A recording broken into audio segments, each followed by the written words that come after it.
سيقول السفهاء من الناس ما ولاهم عن قبلتهم التي كانوا عليها لله المشرق والمغرب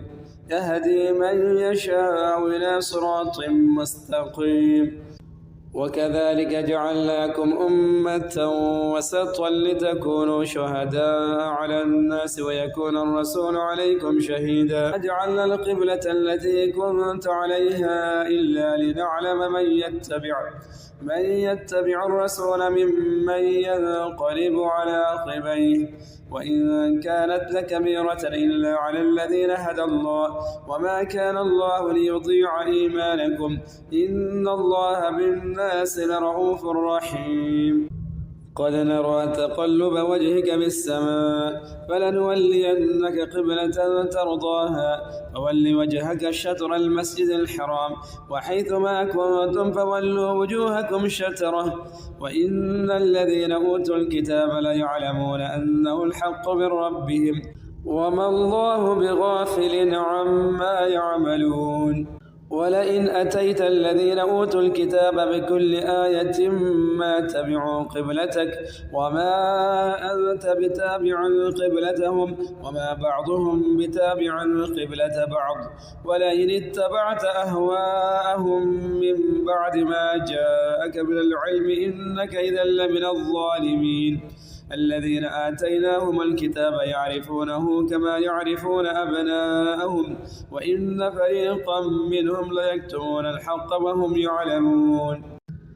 الحق من ربك فلا تكونن من الممترين ولكل وجهة هو موليها فاستبقوا الخيرات أينما تكونوا يأتي بكم الله جميعا إن الله على كل شيء قدير ومن حيث خرجت فول وجهك شطر المسجد الحرام وإنه للحق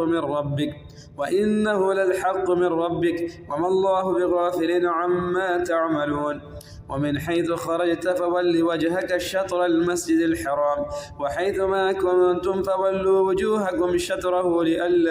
لئلا يكون للناس عليكم حجة إلا الذين ظلموا منهم فلا تخشوهم واخشوني وليتم نعمتي عليكم ولعلكم تهتدون كما أرسلنا فيكم رسولا منكم يتلو عليكم آياتنا ويزكيكم ويعلمكم الكتاب والحكمة ويعلمكم ما لم تكونوا تعلمون فاذكروني أذكركم واشكروا لي ولا تكفرون يا أيها الذين آمنوا استعينوا بالصبر والصلاة إن الله مع الصابرين ولا تقولوا لمن يقتل في سبيل الله أموات بل أحياء ولكن لا تشعرون ولنبلونكم بشيء من الخوف والجوع ونقص من الأموال والأنفس والثمرات وبشر الصابرين الذين إذا أصابتهم مصيبة قالوا إنا لله وإنا إليه راجعون أولئك عليهم صلوات من ربهم ورحمة وأولئك هم المهتدون إن الصفا والمروة من شعائر الله فمن حج البيت أو اعتمر فلا جناح عليه أن يطوف بهما ومن تطوع خيرا فإن الله شاكر عليم إن الذين يكتمون ما أنزلنا من البينات والهدى من بعد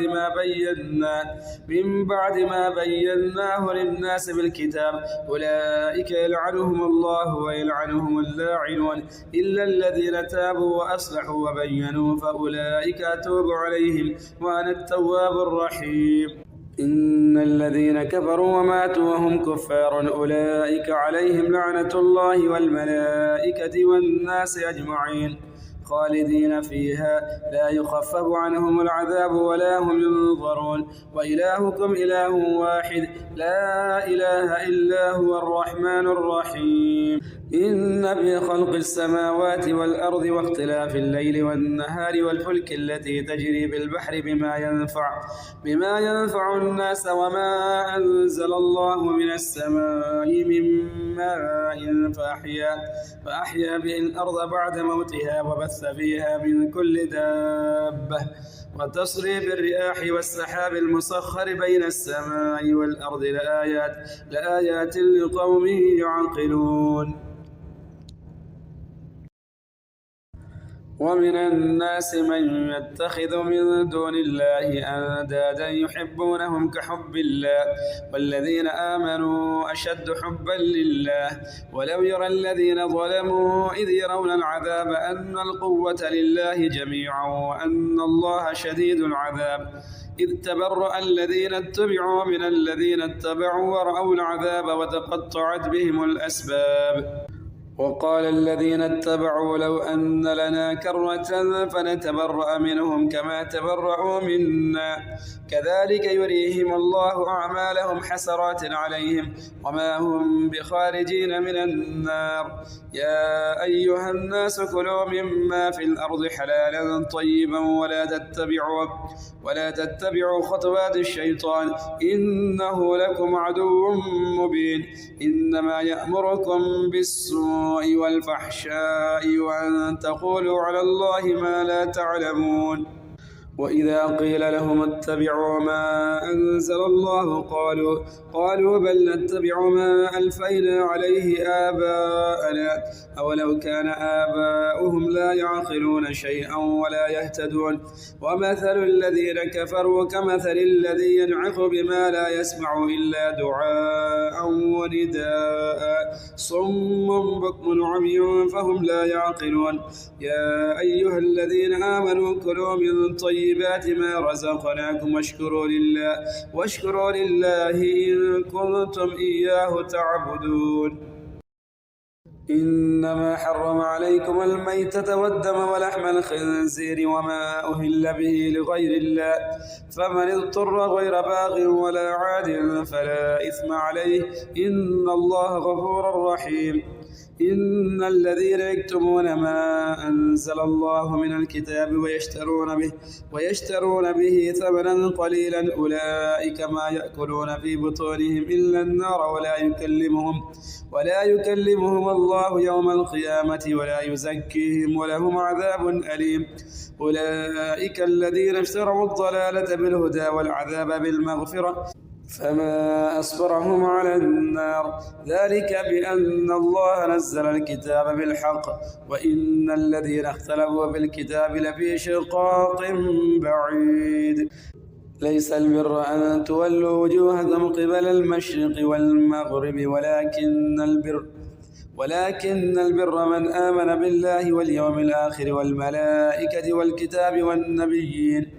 وآتى المال على حبه ذوي القربى واليتامى والمساكين ومن السبيل والسائلين وفي الرقاب وأقاموا الصلاة وآتى الزكاة والموفون بعهدهم إذا عاهدوا والصابرين بالبأساء والضراء وحين البأس أولئك الذين صدقوا وأولئك هم المتقون. يا أيها الذين آمنوا كتب عليكم القصاص بالقتلى الحر بالحر والعبد بالعبد والأنثى بالأنثى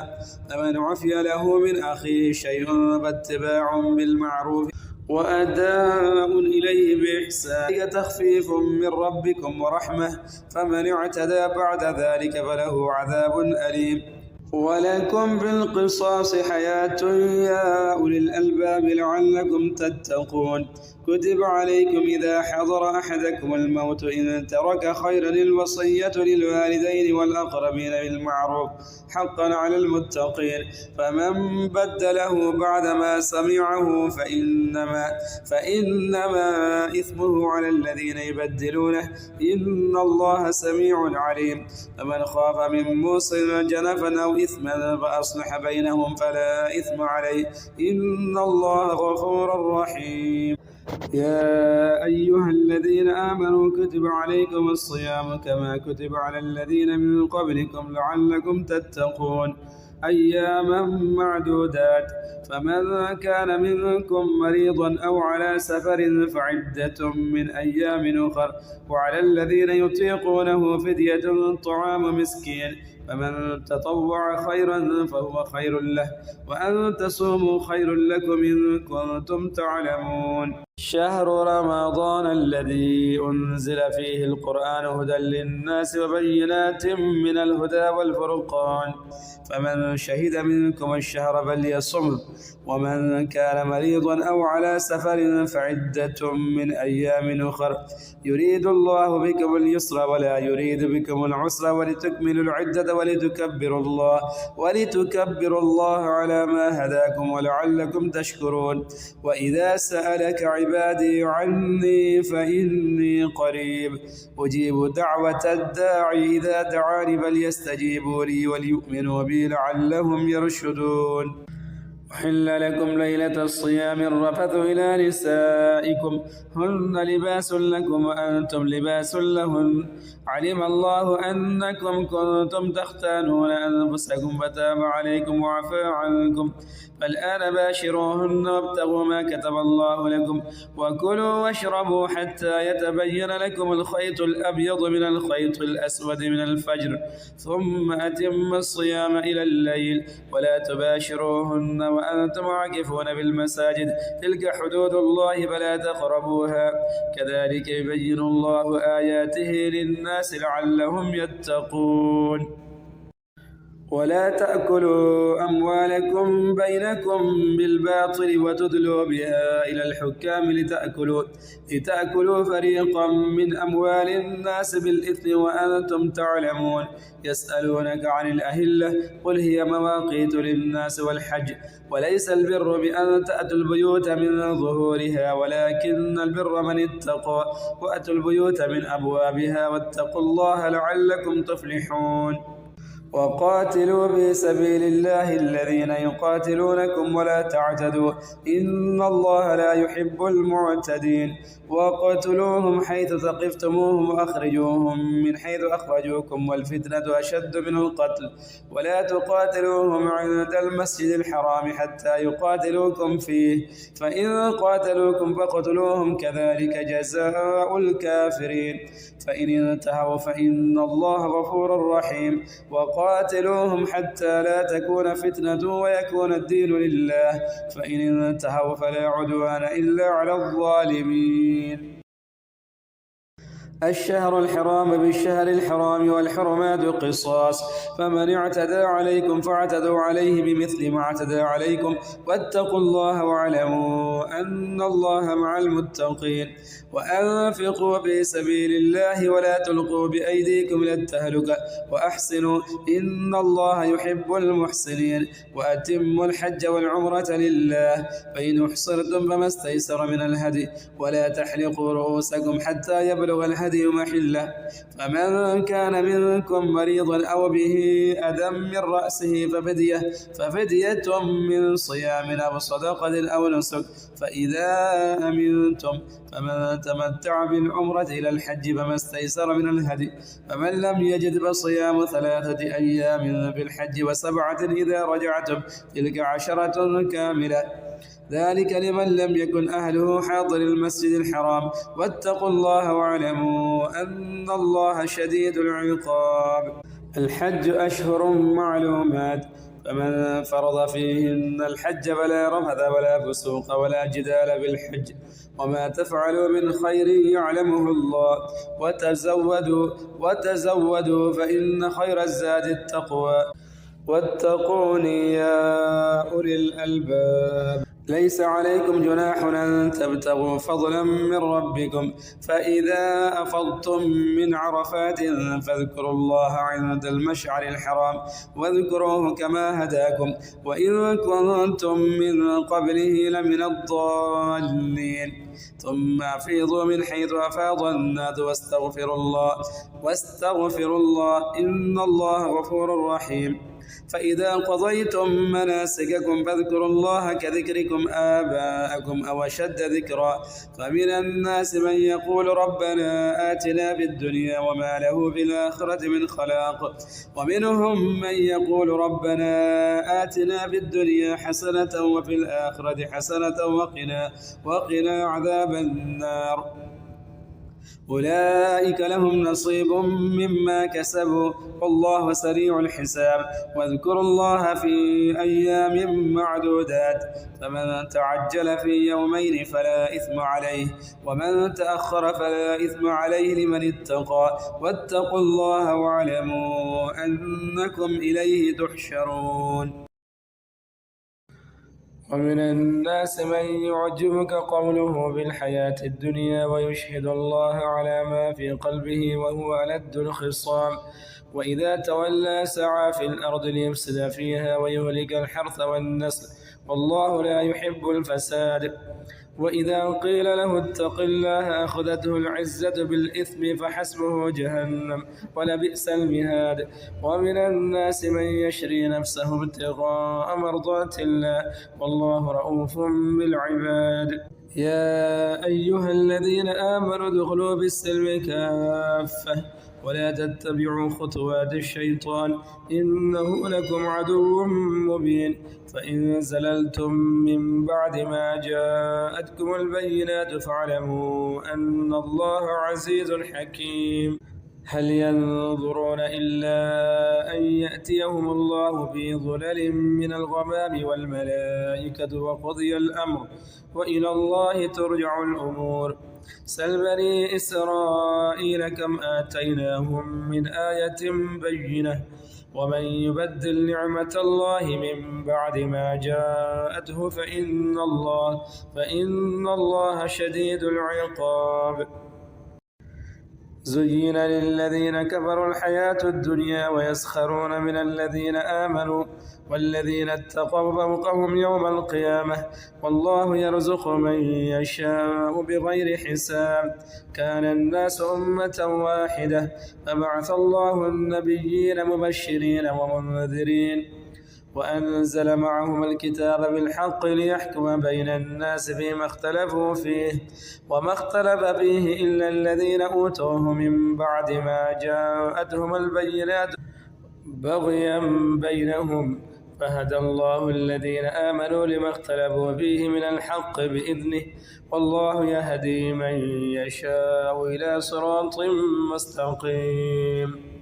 أم حسبتم أن تدخلوا الجنة ولما يأتكم مثل الذين خلوا من قبلكم مستهم البأساء والضراء وزلزلوا حتى يقول الرسول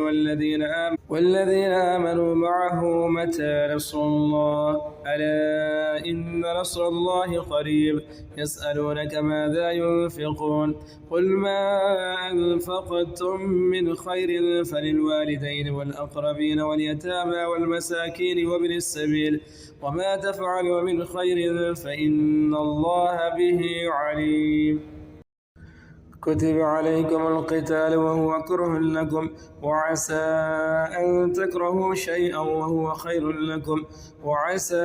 أن تحبوا شيئا وهو شر لكم والله يعلم وأنتم لا تعلمون. يسألونك عن الشهر الحرام قتال فيه قل قتال فيه كبير وصد عن سبيل الله وكفر به والمسجد الحرام وإخراج أهله منه أكبر عند الله والفتنة أكبر من القتل ولا يزالون يقاتلونكم حتى يردوكم عن دينكم إن استطاعوا ومن يرتد منكم عن دينه فيمت وهو كافر فأولئك حبطت أعمالهم في الدنيا والآخرة وأولئك أصحاب النار هم فيها خالدون. إن الذين آمنوا والذين هاجروا وجاهدوا في سبيل الله أولئك يرجون رحمة الله والله غفور رحيم. يسألونك عن الخمر والميسر قل فيهما إثم كبير ومنافع للناس وإثمهما أكبر من نفعهما ويسألونك ماذا ينفقون قل العفو كذلك يبين الله لكم الآيات لعلكم تتفكرون في الدنيا والآخرة. ويسألونك عن اليتامى قل إصلاح لهم خير وإن تخالطوهم فإخوانكم والله يعلم المفسد من المصلح ولو شاء الله لأعنتكم إن الله عزيز حكيم ولا تنكحوا المشركات حتى يؤمن ولأمة مؤمنة خير من مشركة ولو أعجبتكم ولا تنكحوا المشركين حتى يؤمنوا ولعبد مؤمن خير من مشرك ولو أعجبكم أولئك يدعون إلى النار والله يدعو إلى الجنة والمغفرة بإذنه ويبين آياته للناس لعلهم يتذكرون ويسألونك عن المحيض قل هو أذى فاعتزلوا النساء في المحيض ولا تقربوهن حتى يطهرن فإذا تطهرن فأتوهن من حيث أمركم الله إن الله يحب التوابين ويحب المتطهرين نساؤكم حرث لكم فأتوا حرثكم أن شئتم وقدموا لأنفسكم واتقوا الله واعلموا أنكم ملاقوه وبشر المؤمنين ولا تجعلوا الله عرضة لأيمانكم أن تبروا وتتقوا وتصلحوا بين الناس والله سميع عليم لا يؤاخذكم الله باللغو في أيمانكم ولكن يؤاخذكم بما كسبت قلوبكم والله غفور حليم للذين يؤلون من نسائهم تربص 4 أشهر فإن فاءوا فإن الله غفور رحيم وإن عزموا الطلاق فإن الله سميع عليم والمطلقات يتربصن بأنفسهن 3 قروء ولا يحل لهن أن يكتبن ما خلق الله في أرحامهن إن كن يؤمن بالله واليوم الآخر وبعولتهن حق بردهن في ذلك إن أرادوا إصلاحا ولهن مثل الذي عليهن بالمعروف وللرجال عليهن درجة والله عزيز حكيم الطلاق 2 فإمساك بمعروف أو تسريح بإحسان ولا يحل لكم أن تأخذوا مما آتيتموهن شيئا إلا أن يخافا ألا يقيما حدود الله فإن خفتم ألا يقيما حدود الله فلا جناح عليهما فيما افتدت به تلك حدود الله فلا تعتدوها ومن يتعد حدود الله فأولئك هم الظالمون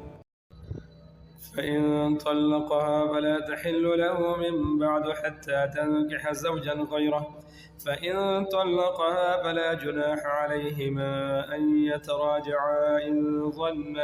إن ظنا أن يقيما حدود الله وتلك حدود الله يبينها لقوم يعلمون وإذا طلقتم النساء فبلغن أجلهن فأمسكوهن بمعروف أو سرحوهن بمعروف ولا تمسكوهن ضرارا لتعتدوا ومن يفعل ذلك فقد ظلم نفسه ولا تتخذوا آيات الله هزوا واذكروا نعمة الله عليكم وما أنزل عليكم من الكتاب والحكمة يعظكم به واتقوا الله واعلموا أن الله بكل شيء عليم وإذا طلقتم النساء فبلغن أجلهن فلا تعضلوهن أن ينكحن أزواجهن إذا تراضوا بينهم بالمعروف ذلك يوعظ به من كان منكم يؤمن بالله واليوم الآخر ذلكم أزكى لكم وأطهر والله يعلم وأنتم لا تعلمون والوالدات يرضعن أولادهن حولين كاملين لمن أراد أن يتم الرضاعة وعلى المولود له رزقهن وكسوتهن بالمعروف لا تكلف نفس إلا وسعها لا تضار والدة بولدها ولا مولود له بولده وعلى الوارث مثل ذلك فإن أرادا فصالا عن تراض منهما وتشاور فلا جناح عليهما وإن أردتم أن تسترضعوا أولادكم فلا جناح عليكم إذا سلمتم ما آتيتم بالمعروف واتقوا الله واعلموا أن الله بما تعملون بصير. والذين يتوفون منكم ويذرون أزواجا يتربصن بأنفسهن 4 أشهر وعشرا، فإذا بلغن أجلهن فلا جناح عليكم فيما فعلن في أنفسهن بالمعروف، والله بما تعملون خبير. ولا جناح عليكم فيما عرضتم به من خطبة النساء أو أكننتم في أنفسكم، علم الله أنكم ستذكرونهن ولكن لا تواعدوهن سرا إلا أن تقولوا قولا معروفا، ولا تعزموا عقدة النكاح حتى يبلغ الكتاب أجله، واعلموا أن الله يعلم ما في أنفسكم فاحذروه، واعلموا أن الله غفور حليم. لا جناح عليكم إن طلقتم النساء ما لم تمسوهن أو تفرضوا لهن فريضة ومتعوهن على الموسع قدره وعلى المقتر قدره متاعا بالمعروف حقا على المحسنين. وإن طلقتموهن من قبل أن تمسوهن وقد فرضتم لهن فريضة فنصف ما فرضتم إلا أن يعفون أو يعفو الذي بيده عقدة النكاح، وأن تعفوا أقرب للتقوى، ولا تنسوا الفضل بينكم إن الله بما تعملون بصير. حافظوا على الصلوات والصلاة الوسطى وقوموا لله قانتين، فإن خفتم فرجالا أو ركبانا، فإذا أمنتم فاذكروا الله كما علمكم ما لم تكونوا تعلمون. والذين يتوفون منكم ويذرون أزواجا وصية لأزواجهم متاعا للحول غير إخراج، فإن خرجن فلا جناح عليكم فيما فعلن في أنفسهن من معروف، والله عزيز حكيم. وللمطلقات متاع بالمعروف حقا على المتقين، كذلك يبين الله لكم آياته لعلكم تعقلون. ألم تر إلى الذين خرجوا من ديارهم وهم ألوف حذر الموت فقال لهم الله موتوا ثم أحياهم، إن الله لذو فضل على الناس ولكن أكثر الناس لا يشكرون. وقاتلوا في سبيل الله واعلموا أن الله سميع عليم. من ذا الذي يقرض الله قرضا حسنا فيضاعفه له أضعافا كثيرة، والله يقبض ويبسط وإليه ترجعون. ألم تر إلى الملأ من بني إسرائيل من بعد موسى إذ قالوا لنبي لهم ابعث لنا ملكا نقاتل في سبيل الله، قال هل عسيتم إن كتب عليكم القتال ألا تقاتلوا، قالوا وما لنا ألا نقاتل في سبيل الله وقد أخرجنا من ديارنا وأبنائنا، فلما كتب عليهم القتال تولوا إلا قليلا منهم، والله عليم بالظالمين. وقال لهم نبيهم إن الله قد بعث لكم طالوت ملكا، قالوا أنى يكون له الملك علينا ونحن أحق بالملك منه ولم يؤت سعة من المال، قال إن الله اصطفاه عليكم وزاده بسطة في العلم والجسم، والله يؤتي ملكه من يشاء والله واسع عليم. وقال لهم نبيهم إن آية ملكه أن يأتيكم التابوت فيه سكينة من ربكم وبقية مما ترك آل موسى وآل هارون تحمله الملائكة، إن في ذلك لآية لكم إن كنتم مؤمنين. فلما فصل طالوت بالجنود قال إن الله مبتليكم بنهر، فمن شرب منه فليس مني ومن لم يطعمه فإنه مني إلا من اغترف غرفة بيده، فشربوا منه إلا قليلا منهم، فلما جاوزه هو والذين آمنوا معه قالوا لا طاقة لنا اليوم بجالوت وجنوده. قال الذين يظنون أنهم ملاقوا الله كم من فئة قليلة غلبت فئة كثيرة بإذن الله والله مع الصابرين. ولما برزوا لجالوت وجنوده قالوا ربنا أفرغ علينا صبرا وثبت أقدامنا وانصرنا على القوم الكافرين. فهزموهم بإذن الله. وقتل داود جالوت وآتاه الله الملك والحكمة وعلمه مما يشاء. ولولا دفع الله الناس بعضهم ببعض لفسدت الأرض ولكن الله ذو فضل على العالمين. تلك آيات الله نتلوها عليك بالحق وإنك لمن المرسلين.